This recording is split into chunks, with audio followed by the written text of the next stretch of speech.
पोपटराव भसे लिखित बिलंदर भाग दुसरा. दुपारची 12-1ची वेळ होती. आकाशात ढग असल्यामुळे हवा तापली होती. अधूनमधून झुळका वाहत होत्या, तरीसुद्धा तापलेल्या हवेचा चटका जाणवत होता. रोजच्यापेक्षा सोनबाला जेवायला थोडा उशीरच झाला होता. कुत्रं पाठीशी लागल्याप्रमाणे तो ताटातली भाजी भाकरी भरभर तोंडात टाकत होता. स्वारी कोणच्या तरी घाईच्या कामगिरीवर जाणारे वाटतं. सोनबाची बायको गंगी मनातच म्हणाली. आणि या विचाराबरोबर तिला नवऱ्याचा राग आला. ती फणकाऱ्यानं म्हणाली, आज बी मोहिमेवर जायचं दिसतंय. तुझ्याशी गुलूगुलू गप्पा मारीत बसून राहावं असं वाटतंय का तुला? त्यांनी प्रतिप्रश्न विचारला. मी बायकोय म्हणते तुमची, कुणी ठेवलेली नाही. गंगीच्या रागात आणखीन भर पडली. गंगूबाय, तुझ्या माझ्या आईबादेखत चांगला 2 रुपयाचा हार घालून तू माझ्याशी लगीन लावलेलं चांगलं आठवते की मला. सोनबा तोल ढळू न देता शांतपणे म्हणाला. अहो पर माणसानं किती धावपळ करायची. बाहेर उन्हाची काहिली माजली. अशाने आजारी बिजारी पडला तर मिशावाला आणि बुक्कावाला कामाला येणार आहेत का? तुला बाहेरचं काय बी कळत नाही. उगा वटवट कशा बाई करते का तू? मला काय कळत नाही ते तरी सांगा. येळ आल्यावर समजा सांगेन मी. लोक आले अडी ये म्हणतात, पसाभर देतात, ते काय थोडं आहे का? अगं मिळतंय त्यात माणसाने समाधान मानावं. धावाधावी केली नाही तर कोण माजलाय द्यायला? आजी एक मोठा मासा गळाला लागतोय का ते बघायचं आहे. लय वेळा ऐकलं आहे मी हे. मी काय म्हणतो ऐक तरी. अगं प्रत्येक गोष्टीला येळी यावी लागती. आपल्यासारख्या गरिबांना आशेवत जागायचं असतंय. जेवा गुमान, वाईच ऊन कमी होऊ द्या, मग जावा खुशाल. मी आडवून धरणार नाही. गोधडी हातरणार असलीस तर मग घटकाभर थांबून राहायची तयारी माझी. याकरता कामाचा खाडा करून क्षण घरी राहिली का मी? जेवा मोर. जेवतोच आहे की, पर ऊन कमी होतंय तवर. सोनबा मुद्दाम म्हणाला. ती काय म्हणते ते ऐकण्यासाठी. खाऊन घ्या आणि खुशाल जावा जिकडं जायचं असेल तिकडं. किती दम आहे माहिती मला. गंगे, अगं या बिगर आपल्या नशिबी दुसरं सुखच नाही. कितीदा मोठ्याकडं जातो, त्याची संसार बघतो, त्यांचं सुख समाधान बघतो. तुझी आठवण आली ना का काळजा तुलगालवती बघ. पण ध्यानात ठेव तू, कवा तरी आपला बी एक दिस येईन. स्वप्न बघत राहावा नुसती. ढुंगणाला धगड लुगडं नाही का डोक्याला तेल नाही. तुम्ही बिड्या फुकत लोकांची हमाली करत राहावा. आईबानं मोठ्या कौतुकाने सोन्या नाव ठेवलं असन, पण हातामध्ये कातलाचा वाळा बी नाही तुमच्या. समजा नशिबी असायला लागते. मी आपलं नशीब बदलून दावीन, बघत राहतो. 15 वर्ष तेच पकती. येळ यावी लागते म्हणलं ना तुला. सोनबा ताटात हात धुत म्हणाला. ती येळ या जन्मात येणार नाही. सपान पगणं सोडून दिलं म्या. उगवला दिस कसा मावळतो याची फकस्त चिता करायची, हेच आपले नशिबात आहे. उगा तोंडाला मधाचं बोट लावू नका. गंगे, अगं माणसाने नेहमी आशावादी राहायचं असते. समजे ती सारखे नसतात. माचीस फेक इकडं ती. सोनबा कोपरीच्या खिशातनं बिडी काढत म्हणाला. बायकोचं बोलणं त्याच्या काळजाला भिडलं होतं, पण तो खचून जाण्या इतपत लेचा पेचा नव्हता. बायकोची समजूत कशी घालावी याचा विचार करत त्याने बिडी पेटवली. शांतपणे एक झुरका ओढला. हवेत धूर सोडून म्हणाला. पंचायतीच्या शिपायाचं काम मिळाल्यावर आपले दिस पालटतील. बुक्क्यावाला कसा बी असू दे. त्याचा माझ्यावर जेवढा विश्वास आहे तेवढा उभ्या गावात कोणावर बी नाही. काम होईतवर जे काही सायास करायला लागतील तेवढे करायचे. तू धीर सोडू न गं. अगं मी काय म्हणतो, आज पतूर तुम्हाला उपाशी राहण्याची येळ तर मी येऊ दिली नाही ना. कुठून बी कसं बी पोटापुरतं आणलंय ना. आणलंय हो, मी नाही म्हणत नाही. पण तुम्हाला जी वनवन करायला लागती, ज्या खस्ता खायला लागतात त्या पगवत नाहीत ना. कधी घडीभर शांतपणाने बसून राहण्याची उसण मिळते का? सारखं कोणाचं लाचंड घेताय पाठीमागा लावून उन्हातानाची फिकीर करत नाही. असं किती दिस चालायचं म्हणून शाने जीवाला घोर लागून राहिला हो. गंगीच्या डोळ्यातच पाणी आलं. समजा पटतंय मला, पर दुसरा काय इलाज आहे का? बापजादेची थोडीफार विस्टेट असती तर ही येळच आली नसती. तुला सांगून ठेवतो, माझी चिंता करायची नाही. काम कोणाला बी चुकत नाही व ती थोडीफार तकलीफ, पण ती सोसायची सवय लागली ना. बाहेरगावी जाणार आहे का? वय 4च्या गाडीनं जायचे. परत कधी येणार? 9-10 वाजतील. कंत्राटदाराने आजचा वायदा केला आहे. कोणता वायदा केला आहे? ते विचारू नका गं. कोणाका तोंड उचकाटायचं नाही. समद मुसळ क्यारात जाईन. कोणी गोड बोलल्यावर तुझी जीभ वासरावानी वापसायला लागती. आपल्याला मतलबाची कारण आहे, समजलं? वय कुणाशी नाही बोलत. बोलण्याच्या नादामध्ये एक सांगायचं राहून गेला. आणि काय ते? उन्हाळा सुरू झाला आहे. पावसाळ्याकरता सरपण काडी थोडी थोडी गोळा केली पाहिजे. 2 दिवस सवड काढा. वळीव झाला ना मग जमणार नाही. ते पुढच्या आठवड्यात बघू आपण. आत्ता जातोय. उशीर झालाय आधीच. बुक्क्यावाला वाट बघत असन. असं म्हणून सोनबा उठला. टोपी डोक्यावर ठेवली. विजलेली बिडी पायाखाली दाबली आणि मग तो घरातनं बाहेर पडला. बलूत गल्लीला लागता सवयीप्रमाणे आपोआप त्याचा हात कोपरीच्या खिशात गेला. खिशात एकही बिडी शिल्लक नव्हती. माघारी फिरून चौकाकडे जाणं भाग पडलं. चौकातल्या पानपट्टीच्या टपरीतून शिवाजी छाप अख्खा बिडी बंडल घेतला आणि मग तो सरपंचाच्या घराकडे जायला लागला. बैठकीच्या खोलीतल्या झोपाळ्यावर झुलत सरपंच त्याची वाट बघत बसून होते. हातातल्या अडकीत त्यात सुपारी होती. तोंडात पान तंबाखूची पिंक साचली होती. त्याला पाहताच पिगदाणीत पिंक टाकून ते स्मितवदनानं म्हणाले, ये ये सोनबा ये. आणखीन 10-15 मिनटं आला नसता ना मी गडीच पाठवणार होतो. गडी पाठवाय मी कोणी हाफिसर नाही लागून गेलो. लवकर येणार होतो, पण तुमच्या दुपारच्या विश्रांतीची खोटी नको व्हायला म्हणून उशीर केला. बैस. गाडीची वेळ होत आली. 10-5 मिनटं अगोदर जाय पाहिजे. तुम्ही येणार आहे ना? नाही माझं काय काम नाही. तुला सगळं माहितीच आहे ना. त्यांनी आळमटळम केली तर त्याच्या दारात बसून राहा. कोणत्याही परिस्थितीत पैसे पाहिजेल म्हणावं. फार चाळवण्या केल्यात बोंबलीच्यानी. असं केलं तर पुढची कंत्राटं मिळणार नाहीत म्हणावं. काय कंत्राटदाराला कुठं तोटा गेला नाही. काय चिंता करू नका, मी बराबर करतो बघा. पैसे घेतल्याबगैर त्याच्या दारातनं ह्या येळे हालतच नाही मी. पैसे मोजून घे, कमरेच्या कशात बांधून आण. कुणी बघणार नाही याची काळजी घे. आणि सगळ्यात महत्त्वाची गोष्ट, गावात कुणाला ही भानगड काढता कामा नाही. तुमच्याकरता मी माझा जीव घाण टाकील सरपंच. या कानाचं त्या कानाला कळणार नाही, विश्वास ठेवा. तुम्हाला फक्त एकच कळकळीची विनंती करायची सरपंच. माहिती मला येत्या 2-3 महिन्यात 100% तुझं काम होणार. मात्र मी सांगील तसं वागलं पाहिजे. हे काय बोलणं झालं वय सरपंच? तुमच्या अर्ध्या वाचनात राहील मी. तुम्हाला कधी सांगितलं नाही, सांगणार पण नव्हतो. पण आपल्या माणसाकं मन मोकळं करावं म्हणून शानी सांगतो. लय हालाकीची येळ आली हो. अंगाव कापडं नाहीत. घरामध्ये त्यालमेटाची वाण व्हाय. काही केळा उपाशीच राहायला लागते. लोक काम करून घेतात पण दाम देताना हात आखडचा घेतात बघा. आणि माझा स्वभाव तर तुम्हाला ठाव आहे. समधी दुनिया माणूस की सोडल, पण माझ्या बाच्यानं तसं होणार नाही. लय वाईट दिस आले बघा. दादा बाबा करून शनी उगवला दिवड ढकलण्याची येळ आली. डोळ्यात पाणी आणून सोनबा कातर स्वरात म्हणाला. सरपंचाच्या काळजाला हात घालण्यासाठी त्याला नाटक करायला लागलं होतं. सरपंचांना वाईट वाटलं. ते सुपारी कातरत म्हणाले, अरे मग गाडी अडचणीला माझ्याकडे यायचं. तो खंडोबा काय तुला नुसताच राबवून घेतो का? मोठ्या माणसामोरं मानवर नाही करता येत सरपंच. पाटलासारखा मतलबी माणूस समध्या दुनियेत गावायचा नाही.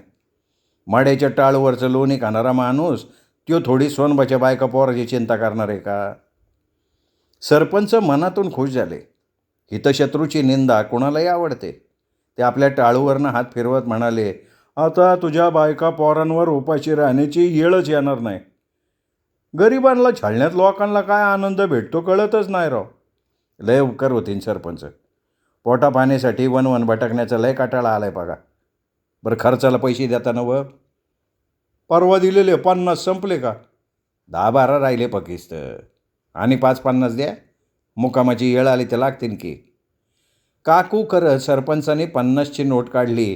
ती सोनबाच्या हातावर ठेवत म्हणाले, सगळी वसुली केली ना तर मोजून 200 रुपये बक्षीस देईल. तुम्हा कोण बक्षीस मिळावं म्हणून त्याने मी तुमचं नाही काम करत. जा आता सावधगिरी बाळग. वाटत कोणाशी गप्पा मारत थांबू नको. जी म्हणून सोनबा सरपंचाच्या घरातनं बाहेर पडला. गाडीची वेळ आली होती म्हणून इकडं तिकडं वळला नाही. सरळ वरती सडकेनं जाऊन स्टँड गाठलं. स्टँड निर्मनुष्य होतं. गाडी गेली काय तो मनातच म्हणाला. हमाली करणारा गुणा कॅन्टीनमधल्या फळकुटावर बसलेला दिसला. तो कॅन्टीनकडे गेला. खिडकीच्या बाहेरून त्याने गुणाला विचारलं, गुणा, चाराची गाडी गेली का? नाही र, टाईम आहे अजून, ये की. नाही, तूच बाहेर, आतून गरम होते, चिचच्या सावलीत बसू. अब स्वापानाला चहा बनवायला सांगितलं आहे, अर्धा अर्धा घेऊ ये. सोनबाला तहानही लागली होती. तो गुणाजवळ जाऊन बसला. टेबलावरचा पाण्याचा ग्लास रिकामा करून म्हणाला, चांगली कमाई झालेली दिसती. आता चांगली काय आणि वाईट काय, समदे दिस सारखेच. खेड्यातली गिऱ्हाईकं मांदाळी खाट्याळा असतात बघ. बाई बाटलीव किती बी पैसे उधळतीन, पण हमालाला द्या 4-8 आण्याचा सुद्धा 17 याला विचार करतील. यो हमालाचा बिल्ला दांडाला बांधून घेतला नसताना तर लय बरं झालं असतं. हे बघ गुन्हा, नशिबामोर कोणाचं काही झालत नाही बाबा. अरे कोणता बी डोंगर लांबून साजरा दिसतोय माणसाला. समधिक पळसाला 3च पानं असतात. देवाच्या मनात असन त्या पारमानं राहायचं. लाचारी पादरामध्ये बांधून त्याने आपल्याला जन्माला घातलंय, गप गुमान सोसत राहायचं. पण या वक्ताला कुठं निघाला तू? मी जरा खामगावला जाऊन येतोय. सोपानानं चहाचा कप टेबलवर ठेवला. दोघांनी अर्धा अर्धा चहा घेतला. मग गुणाने विचारलं, पण जाणार कधी आणि परत येणार कधी? आता मुक्कामाच्या गाडीने येणार मी. अर्ध्या पाऊण तासाचं तर काम आहे. काम कोणाचं आहे? तुझं आहे का आणखीन कोणाचं आहे? अरे काम माझंच आहे. पोरसनी कापडा आणायच्यात. बोलत बोलत ते चिंचेच्या झाडाकडे गेले. सावली एकदम थंडगार वाटली. सोनबाला तर धरणीवरती अंग टाकावंसं वाटलं, पण गाडीची वेळ होत आलेली होती. विश्रांतीची ही वेळ टळून गेली होती. तो मांडी घालून बसला. डोक्यावरची टोपी मांडीवर ठेवत टाईमपास करण्यासाठी त्यांनी गुणाला विचारलं, सावकारा कोण औंदा शात सोडवणार होता ना तू? हां म्हणत होतो, पण सांग ना कशाच्या जोरावर सोडवायचं? जे मिळतंय ते समदच्या समद त्याला लहान मिठाला जातंय. दिडकी उर ना त्या पतूर पोरगी आली उजवायला. अरे जीवाला नुसता घोर लागून राहिलाय बाबा. अरे पोरीची नका काळजी करू. तुझी पोरगी नक्षत्रवाणी आहे. कुणी बी पदर मोड करून उजवल. तुला एक युगत सांगतो, पटते का पग? कशाची युगत? शात सोडवायची. होय सांग की. हे बघ, तू सदुनानाला गाठ, अर्धालीच्या बोला नदी त्यांना. अरे पण सावकाराचं देणं द्याय नको का? ते देतीन की सदुनाना. काय सांगतो? फक्त खरं त्याच्या हिरीचं पाणी तुझ्या वावरात भुईपाटाने जाईन. एका पायाव सदुनाना तयार होतीन. हां पण या वर करायला तू पाहिल बाबा बरोबर. मी सदुनानाकडे येईन. सावकाराकडं मात्र मी काही यायचो नाही. चालन की, लय उपकार होतीन तुझं. अरे उपकार कसलं मारदा? तू माझा मैत्र आहे ना. मी कोणतं असं आकाश पाताळी एक करणार आहे? अरे थोरा मोठ्याची हमाली तर रोजचीच आहे माझी. पण ऐन येळाला तुझ्या वाणीच कामाला येतील माझ्या. कधी जायचं सदुनानाकडं? आघूट लागण्या अगोदर 8-15 दिवस जाऊ, काय हरकत नाही. गुणाने मोठ्या आनंदाने होकार भरला. गेली 3-4 वर्ष रात्रंदिवस त्याला सतावणारा शेताचा प्रश्न सुटण्याच्या बेतात आल्यामुळे त्यांनी परमेश्वराचे मनोमन आभार मानले. तेवढ्यात एस टी येताना दिसली. दोघे झटकन उठले. एस टी स्टँडच्या आवारात उभी राहताच ते एस टी जवळ गेले. दार उघडलं गेलं. मोजून 5 माणसं खाली उतरली. 3 पुरुष आणि 2 स्त्रिया. तिघांपैकी एकाला पाहून सोनबा काहीसा चापापला, कारण तो दावल्या मावाली होता. सोनबानी त्याला बरोबर ओळखलं होतं. यांनी करंजावण्यात काय काम काढलं असेल? स्वतःलाच प्रश्न विचारत त्याने गुणाला गाडीत हाक मारली. गुणा, ये गुणा, एक काम आहे पटदिशी वरती ये लवकर, ये काम आहे. गुणा लगबगीनं गाडीत चढला. सोनबाजवळ गेला. त्यांनी कान जवळ करायची गुणाला खूण केली. गुणा खाली वागता सोनबा म्हणाला, त्यो पानपट्टीच्या टपरीजवळ माणूस उभा आहे ना, दिसतोय का? त्या माणसावर जरा नजर ठेव. त्यो कुठं गेला हे मला समजलं पाहिजे. गुणा मान डोलवून खाली उतरला. कंडक्टरनी बेल वाजवली. गाडी फरलांगभर अंतर धावल्यावर सोनबाच्या मनात विचारांची वावटळ घोंगवायला लागली. हा दावल्या मावाली करंजावण्यात का आला असन? काय राडा करायचा तर त्याचा विचार नसन ना. पण त्याचा हित यानेशी काय संबंध काय? कोण आहे त्याचं हित? आज सुपारी घेऊन आलाय का सुपारी घ्याया आलाय? घ्यायाच आला असणार. अगोदरच घेतली असती तर असा एकला नसता आला त्यो आणि या वाक्ताला बी आला नसता. पण ह्यो कोणाकडं आला असावा? आता गुन्हा पाळत ठेवीन म्हणा. करंजावण्यातल्या पैकवाल्यापैकी 4-5 नावं त्याच्या नजरेसमोर आली. मेंदूला ताण देऊनही त्याला दावल्याचा कोणाशी संबंध जोडावता आला नाही. नाहीतरी नसत्या उचापती करायची त्याला सवयच लागली होती. अर्थात तो अशा एखाद्या उचापतीत स्वतःचं नशीब धुंडाळत होता. खामगाव येईपर्यंत हा विषय त्याच्या मनावेगळा झाला नाही. खामगाव आलं. खाली उतरल्याबरोबर त्यांनी बिडी काढली. धुराची 2-3 वलय हवेत सोडून तो कंत्राटदाराच्या बंगल्याकडे चालायला लागला. 5 वाजून गेले होते. हवा भन्नाट सुटली होती. आजूबाजूची झाडं नव्या फुटलेल्या पालवीला कुरवाळत आनंदानं नाचत होती. आसमंतातल्या पांढऱ्या ढगांनी पलायन केलं होतं. निळ्या भोर आकाशात द्विजगण विहार करत होते. दुपारच्या विसाव्यासाठी आपापल्या घरट्यात विसावलेली लहान मोठी माणसं पुन्हा धावपळीत मग्न झाली होती. एकेकाचं सूक्ष्मपणे निरीक्षण करत सोनबा चालला होता. ज्याच्यावर नजर खेळत होती त्याच्याबद्दल काय काय कल्पना त्याच्या डोक्यात येत होत्या. अर्ध अधिक अंतर चालून गेल्यानंतर 50-60 पावलांवर असलेल्या समाधान हॉटेलमधनं बजरंगा चंपासह बाहेर पडताना दिसला. चंपाचा डावा हात बजरंगाच्या खांद्यावर होता. त्याच्याशी लगट करून ती मुक्तपणे हास्यरसाची उधळण करत येत होती. सोनबाला आश्चर्याचा धक्का बसला. झटकन तो जवळच्या एका मोठ्या झाडाच्या बुंध्या आड लपला. चंपाचं बजरंगाचं अर्थात जगाकडे लक्षच नव्हतं. जगाला विसरून ते स्टँडकडे निघाले होते. एकमेकांची टिंगल मस्करी करत होते. सोनबा जवळून ते निघून गेले. ते 15-20 पावलं गेल्यानंतर तो पुन्हा रस्त्याला लागला. त्यांना पाठमोर निहाळत तो मनातल्या मनात म्हणला, भानगड लईच मोर्र गेलेली दिसती. आज पत्तूर लोक कुजबुजत होती पर माझा काही त्याच्यावर विश्वास बसला नाही. पण आता समक्ष या डोळ्यांनी बघितलंय. आता स्वस्थ बसून शान चालणार नाही. एकेकाला गळाला लावलं पाहिजे. आता समद करंजावनं आपल्या मुठीत आलं पाहिजे. करंजावनं आपल्या इशाऱ्यावर नाचलं पाहिजे. अर्धा आविक्षा हांजी करण्यात सरलंय. कैक वर्षाचं आपलं सपान आता पुरं करण्याच्या मागं लागायला पाहिजे. जोडी बरीच पुढे गेली होती. त्यांच्यामधलं इंचभरही अंतर वाढलेलं नव्हतं. जणू ते हवेत तरंगत चाललेले होते. करंजावण्यात मौज मजा करता येत नाही म्हणून त्यांनी खामगाव गाठलं होतं.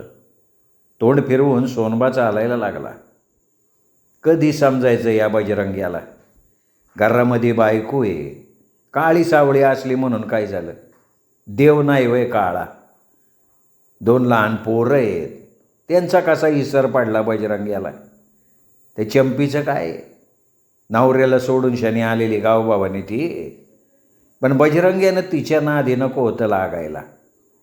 पण आपला जीव का म्हणून तुटतोय? चालायचंच की. कलियुग आहे. कलियुगामध्ये वल्लं वाळलं समजत जळतंय.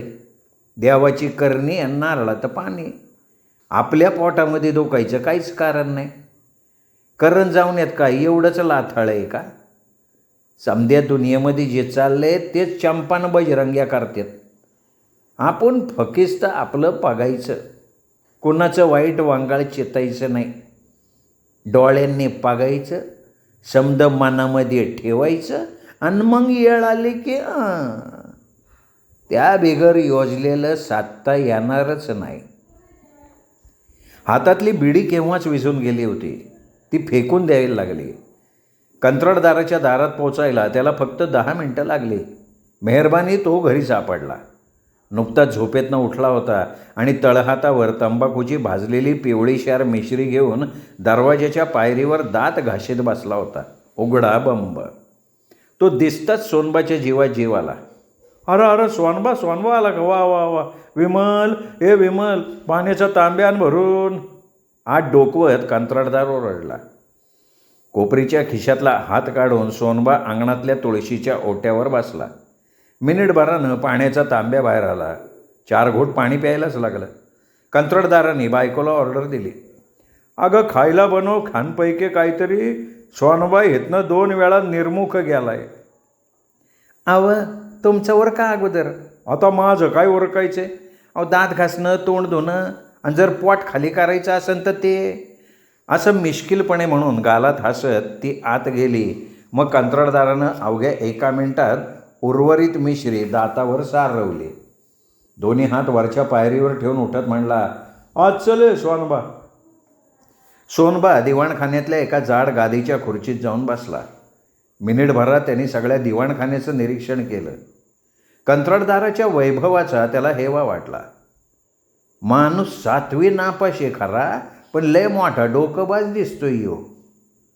याच्या त्याच्या डोक्यावर टोप्या ठेवीत हे समद वैभव उभं कराया याला जीवाचं रान करायला लागला असन.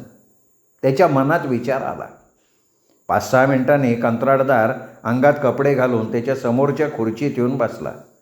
डोक्यावरून 2-3 वेळा हात फिरवून म्हणला, लय खेटे घालायला लागले ना. आजच्याला रिकाम्या हाताने पारतायचं नाही अशी सरपंचांनी तंबी दिली मला. काय म्हणले सरपंच? मोरली कंत्राटं मिळणार नाहीत म्हणले. कंत्राटदाराला तोटा नाही असं बी म्हणले. अरे त्याला काय होते? कमिशन देतोय की मी त्याला. पण मागच्या कंत्राटात तुम्ही सरपंचाला कमिशन दिल्याचं मला कसं नाही आठवत? अरे तुझ्या देखत थोडं दिलं मी. काय हो, आज पतूर किती दिला असन तुम्ही कमिशन? वेडाचं सोंग घेऊन सोनबानं विचारणा केली. काय आतापर्यंत 20,000चा आकडा झाला असन. खरं सांगताय काय? आता तुला खोटं कशा पाय सांगू? आजच्याला तर 5,000 मागितलेत. पैसे तयार आहेत माझ्याकडं. सरपंचाला म्हणावं कामं काढ. असं कर, 2-4 दिवसांनी सरपंचाला इकडं पाठवून दे, म्हणजे सविस्तर चर्चा करता येईल.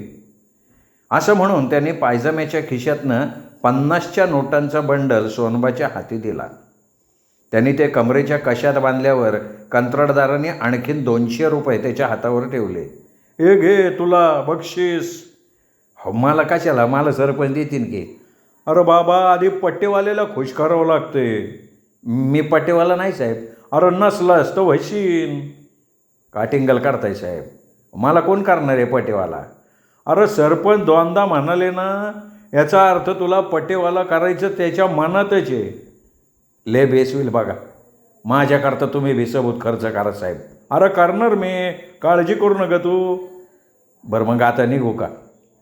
परतीची एस टी गावल मला. येतो मी. आणि सरपंच बी घरी वाट बघत असतील. हां, पैसे देऊन टाकतो त्यांना लगे. काय येतो बरं का. श्रोते हो, हा होता 2रा भाग. 3रा भाग ऐकण्यासाठी उद्या भेटूयात. तोपर्यंत नमस्कार. ऐकत रहा पोपटराव भसे लिखित बिलंदर.